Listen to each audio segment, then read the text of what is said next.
भाग 2 अजीब घटनाएं। उस रात पूजा ने अजनबी को एक कमरे में ठहराया। जैसे ही सभी सो गए, अचानक झोपड़ी के पास से अजीब आवाजें आने लगी। पूजा ने खिड़की से बाहर झांका तो देखा कि अजनबी झोपड़ी के पीछे किसी से फुसफुसाते हुए बात कर रहा था। अगली सुबह अजनबी गायब था। लेकिन जब पूजा ने अपने पिता को जगाने की कोशिश की तो वह बेसुध मिले।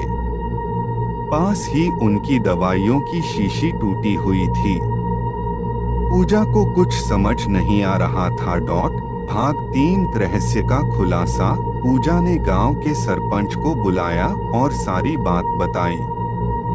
सरपंच ने बताया कि पिछले कुछ हफ्तों से गांव में कुछ अजीब घटनाएं हो रही थीं।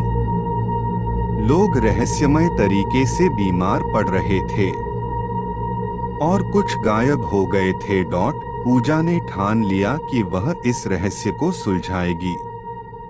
वह झोपड़ी के पीछे गई जहां उसने पिछली रात अजनबी को देखा था।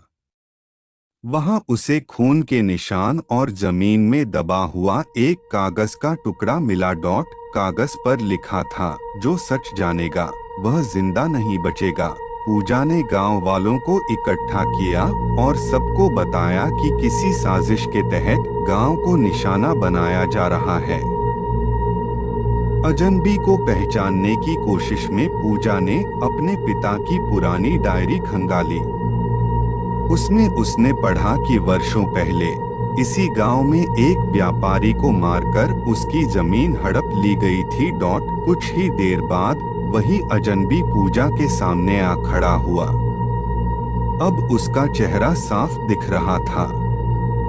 वह कोई और नहीं बल्कि उस व्यापारी का बेटा था, जो बदला लेने के लिए लौटा था। लेकिन जब उसने पूजा के पिता की हालत देखी तो उसे अपनी गलती का एहसास हुआ।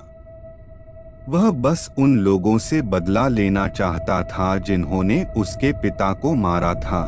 लेकिन उत्तराखंड के छोटे से गांव कस्तूरीगंज अजनबी ने अपने गुनाह कबूल कर लिए और गांव वालों ने मिलकर अंधेरे में पुलिस के हवाले कर दिया। केवल दूर एक झोपड़ी में पूजा ने आसमान की ओर देखा और महसूस किया उस झोपड़ी में बूढ़े रामदीन अपनी कमजोर नहीं पूजा के साथ समाते थे।